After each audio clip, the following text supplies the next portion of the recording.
السلام علیکم ورحمۃ اللہ وبرکاتہ. اعوذ باللہ السمیع العلیم من الشیطان الرجیم من ہمزہ ونفخہ ونفثہ. بسم اللہ الرحمن الرحیم. وما كنت ترجو ان يلقى الیک الکتاب الا رحمة من ربک فلا تکونن ظہیرا للکافرین. اے نبی صلی اللہ علیہ وسلم، آپ کو ہرگز یہ امید نہ تھی کہ یہ کتاب یعنی قرآن کریم آپ پر نازل کی جائے گی. یہ تو صرف اللہ کی مہربانی ہے، لہذا آپ ہرگز کافروں کے مددگار نہ بنیں. محترم سامعین کرام، سورۃ القصص سورہ نمبر 28 اور اسی سورت سے آیت نمبر 80 پر 6 نمبر کی آیت کریمہ ابھی آپ کے سامنے تلاوت کی گئی. بفضل اللہ، بعون اللہ، بتوفیق اللہ. آیت کریمہ کا ترجمہ بھی آپ تمام کی خدمت میں پیش کیا گیا. سامعین کرام، اس آیت کریمہ کی روشنی میں اور اس آیت کریمہ کا جو پہلا حصہ ہے، اللہ نے جو فرمایا وما كنت ترجو ان يلقى اليك الكتاب الا رحمة من ربك، اور اے نبی صلی اللہ علیہ وسلم، آپ کو ہرگز یہ امید نہ تھی کہ یہ کتاب یعنی قرآن کریم آپ پر نازل کی جائے گی. یہ تو صرف اللہ تبارک و تعالیٰ کی مہربانی ہے. اس آیت کریمہ کے اس ٹکڑے کی روشنی میں سب سے پہلے سمجھ لیجئے کہ اللہ تبارک و تعالیٰ کسی کو نبی بناتا ہے تو اس نبی کو پہلے سے ہرگز معلوم نہیں ہوتا ہے کہ اس کو نبی بنایا جائے گا. اس کے اوپر اللہ تبارک و تعالیٰ کی کتاب نازل ہوگی، اللہ کے احکام اس کے اوپر نازل ہوں گے، اس کو بالکل پتہ نہیں ہوتا. آپ قرآن کریم اٹھائیں گے تو آپ دیکھیں گے کہ سیدنا موسیٰ علیہ السلام کے نبوت عطا ہونے کا جو واقعہ ہے قرآن کریم میں مختلف مقام پہ اللہ تبارک و تعالیٰ نے کئی بار بیان فرمایا ہے. آپ وہاں پر دیکھیں گے کہ سیدنا موسیٰ علیہ السلام مدین سے جب مصر کی طرف لوٹ رہے تھے تو سفر میں سخت اندھیری سردی سے ٹھٹھڑی ہوئی بالکل ٹھنڈی رات میں موسیٰ علیہ السلام بالکل گھٹا ٹوپ اندھیری رات میں رستہ بھٹک جاتے ہیں. آپ کی تلاش میں نکلتے ہیں تو اللہ تبارک و تعالیٰ ان کو بلاتا ہے اور بلا کر کے ان کو نبوت سے سرفراز فرما دیتا ہے. اس سے پہلے موسیٰ علیہ السلام کو بالکل معلوم نہیں تھا. بالکل اسی طرح سے نبی کریم صلی اللہ علیہ وسلم کو بھی معلوم نہیں تھا. آپ اللہ تبارک و تعالیٰ کے رسول محمد عربی صلی اللہ علیہ وسلم کا فرمان مبارک دیکھیے. صحیح البخاری کتاب بدء الوحی باب کیف کان بدء الوحی الی رسول اللہ صلی اللہ علیہ وسلم، حدیث نمبر 3 صحیح البخاری. نبی کریم صلی اللہ علیہ وسلم کے اوپر جب وحی کا آغاز کیا اللہ تبارک و تعالیٰ نے، ابھی نبی نہیں بنایا، ابھی وحی کا آغاز فرمایا، تو سب سے پہلے کیا کرتا تھا اللہ تبارک و تعالیٰ؟ اللہ کے رسول صلی اللہ علیہ وسلم کو سچے خواب آتے تھے اور وہ خواب بالکل دن کے اجالے کی طرح سے لوگوں کے سامنے نظر آ جاتے تھے. ایسے خواب نبی کریم صلی اللہ علیہ وسلم دیکھتے تھے. اور ایسی حالت میں نبی کریم صلی اللہ علیہ وسلم کی طبیعت تنہائی تلاشنے لگی کہ تنہائی مجھ کو ملے. اور آپ صلی اللہ علیہ وسلم اپنے گھر سے کھانے پینے کا کئی روز کا سامان لیتے اور غار ہرا کے اندر چلے جاتے اور وہاں پر عبادتوں میں مصروف رہتے. جو عبادت کرتے رہتے اسی میں مصروف رہتے، اللہ کی یاد میں مصروف رہتے کہ اچانک ایک روز فرشتہ نازل ہو جاتا ہے. نبی صلی اللہ علیہ وسلم کو معلوم نہیں ہے، اچانک ایک روز فرشتہ نازل ہو جاتا ہے اور نبی کریم صلی اللہ علیہ وسلم کو کہتا ہے کہ پڑھو. آپ صلی اللہ علیہ وسلم بولتے کہ ما انا بقاری، میں پڑھنا لکھنا نہیں جانتا ہوں. فرشتے آگے بڑھتے ہیں اور آگے بڑھ کر کے نبی کریم صلی اللہ علیہ وسلم کو کس کے بیچ لیتے ہیں اور پھر کہتے ہیں پڑھو. نبی کریم صلی اللہ علیہ وسلم دوسری بار بھی بولتے ہیں کہ ما انا بقاری. ابھی تک نبی صلی اللہ علیہ وسلم کو کچھ معلوم نہیں ہے، کچھ بھی معلوم نہیں ہے. آگے بڑھتے ہیں فرشتے اور پھر بھیجتے ہیں اور پھر کہتے ہیں پڑھو. تو تیسری بار میں نبی کریم صلی اللہ علیہ وسلم جب بولتے ہیں کہ ما انا بقاری، تو تیسری بار بھیجنے کے بعد فرشتے کہتے ہیں اقرا بسم ربک الذی خلق الانسان من علق اقرا وربک الاکرم الذی علم بالقلم علم الانسان ما لم يعلم. 5 یا ابتدائی جو آیات ہیں سورۃ العلق کے، وہ اللہ تبارک و تعالیٰ کے حکم سے فرشتے نبی کریم صلی اللہ علیہ وسلم کو پڑھاتے ہیں، نازل کرتے ہیں اور پھر وہاں سے چلے جاتے ہیں. آپ صلی اللہ علیہ وسلم وہ 5 آیات لے کے باہر نکلتے ہیں. ڈر کے مارے آپ صلی اللہ علیہ وسلم کا دل تھک کر رہا ہوتا ہے، دھڑک رہا ہوتا ہے دل. فوراً خدیجہ الکبریٰ رضی اللہ عنہا ام المومنین، وہی اکیلی بیوی، ان کی زندگی میں کسی سے شادی نہیں کیا، وہی اکیلی بیوی، فوراً ان کے دروازے پر پہنچتے ہیں، دروازہ کھٹکھٹاتے ہیں، اندر گھستے ہیں، کہتے ہیں زملونی مجھ کو چادر اڑاؤ.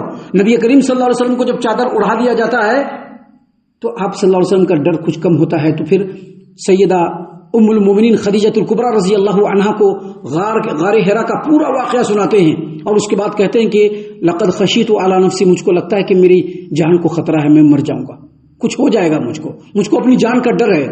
سیدہ ام المومنین خدیجہ الکبریٰ رضی اللہ عنہا اپنے شوہر نامدار کو، نبی کریم صلی اللہ علیہ وسلم جو بھی نبی ہو چکے ہیں ان کو پتہ نہیں ہے، نبی بن چکے ہیں لیکن ان کو پتہ نہیں ہے، ان کو ڈھارس بناتے ہوئے کہتے ہیں کلا واللہ لا یحزنک اللہ عبدا، ہرگز نہیں اے نبی کریم صلی اللہ علیہ وسلم، اللہ تبارک و تعالیٰ آپ کو رنجیدہ نہیں کرے گا. انک لتصل الرحم، کیونکہ آپ رشتہ داریوں کو جوڑتے ہیں. وتحمل الکل، جو بےکس ہیں درماندہ ہیں ان کے لیے آپ بوجھ اٹھاتے ہیں. وتکسب المعدوم، جو ضرورت مند ہے محتاج ہے ان کے لیے آپ کماتے ہیں. وتعین علی نوائب الحق، اور حق کے سلسلے میں جو بھی مصائب آتے ہیں آپ اس پر لوگوں کی مدد فرماتے ہیں. اللہ آپ کو ضائع نہیں کرے گا، آپ اٹھیے میرے ساتھ. لے کر کے جاتی ہیں اپنے چچا زاد بھائی ورقہ بن نوفل بن اسد بن عبد العزیٰ، جو اس وقت کے نصرانی عالم تھے اور بہت ہی نیک سیرت انسان تھے. ان کے پاس پہنچتے ہیں لے کر کے نبی کریم صلی اللہ علیہ وسلم کو سارا حال احوال بیان کیا جاتا ہے.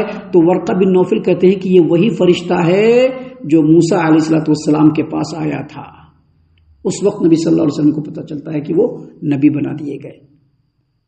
تو جو نبی بنتے ہیں پہلے معلوم نہیں ہوتا ہے. اللہ تبارک و تعالیٰ نے اسی بات کو یہاں پر بیان فرمایا ہے وَمَا كُنْتَ تَرْجُو أَن يُلْقَى إِلَيْكَ الْكِتَابُ إِلَّا رَحْمَةً مِّن رَبِّكَ. اے نبی کریم صلی اللہ علیہ وسلم، آپ کو ہرگز یہ امید نہیں تھی کہ یہ کتاب یعنی قرآن کریم اللہ تبارک و تعالیٰ کی طرف سے آپ پر نازل کی جائے گی. إِلَّا رَحْمَةً مِّن رَبِّكَ، یہ تو صرف آپ کے رب کی رحمت ہے.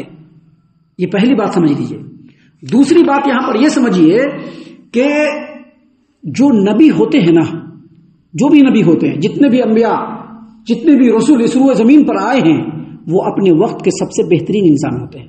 اور چونکہ وہ اپنے وقت کے بہترین انسان ہوتے ہیں، اللہ ان کو چنتا ہے اور ان کو نبوت سے نوازتا ہے. ان کے اوپر کتاب، احکام اور پیغامات اللہ تبارک و تعالیٰ نازل فرماتا ہے، اور اس کے بعد ان کے فضل و شرف میں مزید اضافہ ہوتا ہے. کیسے اضافہ ہوتا ہے؟ دیکھیں، شریعت کا ایک اصول ہے اور نبی کریم صلی اللہ علیہ وسلم کی ایک حدیث ہے، الدال علی الخیر کفاعلہ.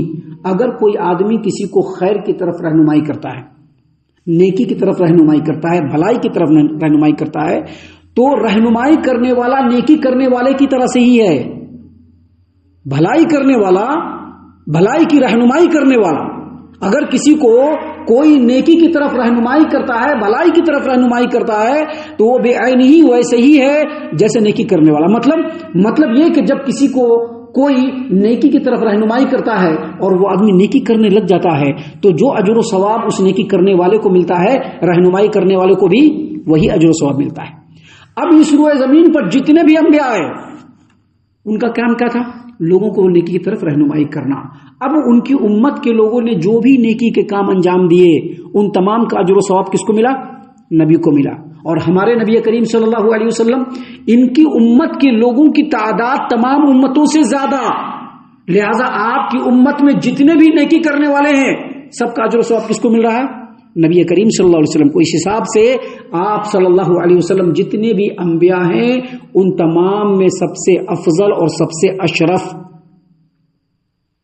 سب سے افضل اور سب سے اشرف. اسی بات کو اللہ تعالیٰ نے قرآن کریم میں بیان فرمایا ہے، وَكَانَ فَضْلُ اللَّهِ عَلَيْكَ عَظِيمًا. اے نبی کریم صلی اللہ علیہ وسلم، آپ کے رب کا فضل آپ کے اوپر بڑا عظیم ہے. کیوں عظیم ہے؟ کیونکہ جتنی بھی آپ خیر کا کام لوگوں کو بتا رہے ہیں اور لوگ جو نیکی کر رہے ہیں یا کریں گے، سب کا اجر و ثواب آپ کو ملے گا.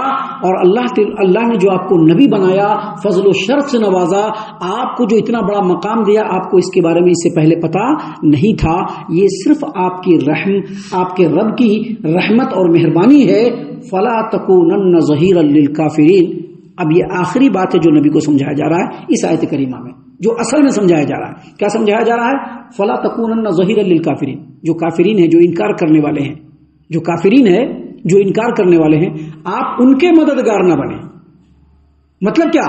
یہ جو آپ کے قریش کے جو لوگ ہیں، جو آپ کے قبیلے کے لوگ ہیں، آپ کے خاندان کے لوگ ہیں، آپ کے بھائی بندو جو ہیں، جو آپ قرآن کریم ان کے سامنے پیش کر رہے ہیں، جو اللہ کا احکام اللہ کے احکام ان کے سامنے پیش کر رہے ہیں اور وہ اس کو ماننے سے انکار کر رہے ہیں، تو آپ ان کا سپورٹر مت بنیے.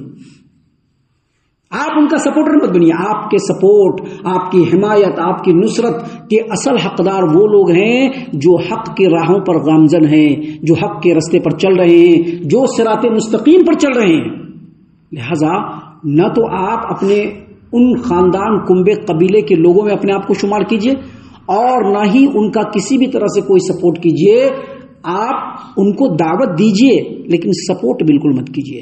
یہی بات اللہ کے رسول صلی اللہ علیہ وسلم کو اللہ تبارک و تعالیٰ نے اس آیت کریمہ میں بیان فرمایا ہے کہ اے نبی صلی اللہ علیہ وسلم، آپ کو معلوم نہیں تھا کہ آپ کو اللہ اتنا بڑا مقام دے گا، قرآن کریم آپ کے اوپر نازل کرے گا، اپنی وحی آپ کے اوپر نازل کرے گا، آپ کو رسول بنائے گا، تمام رسولوں میں سب سے افضل اور اشرف بنائے گا. آپ کو یہ معلوم نہیں تھا، یہ اللہ کی رحمت ہے. لہذا آپ کا کام کیا ہے؟ آپ نیکی پر سپورٹ کیجیے. اسی آیت کریمہ کے ضمن میں جو نبی کریم صلی اللہ علیہ وسلم کے امت کے لوگ ہیں، اگر آج ان کو کوئی اللہ کی رحمت اور مہربانی ملی ہوئی ہے تو اس سے وہ دین کا سپورٹ کرے اور دین والوں کا سپورٹ کرے، چاہے وہ کوئی بھی ہو، ان کے اپنے کتنے بھی قریبی کیوں نہ ہو، دین کے معاملے میں ان کا سپورٹ نہ کرے. کیونکہ نبی کریم صلی اللہ علیہ وسلم کو یہاں پر اللہ تبارک و تعالیٰ نے روک دیا. ان کو دعوت دے ضرور لیکن ان کے سپورٹر نہ بنے. محترم سامعین کرام، آیت کریمہ اور اس کا مفہوم بڑا ہی گہرا ہے. یہاں پر جو اللہ نے توفیق مجھ کو دیا میں نے سمجھایا. اب ہم میں سے ہر ایک کی ذمہ داری ہے کہ اس آیت کریمہ کو دیکھیں، اس آیت کریمہ کے معنی اور مفہوم کو پڑھیں، سنیں، سمجھیں اور اس پر غور کریں اور اپنی زندگیوں میں اس کو لاگو کرنے کی کوشش کریں. ہم اللہ سے دعا کرتے ہیں کہ اللہ تعالی ہم تمام کو ان باتوں کے اوپر خوب غور و فکر اور تدبر کرنے کے ساتھ ساتھ ان باتوں پر عمل کرنے کی بھی توفیق عنایت فرمائے. آمین. اللہ تعالی ہم تمام کو صحیح معنوں میں پکا سچا مومن مسلمان بنائے.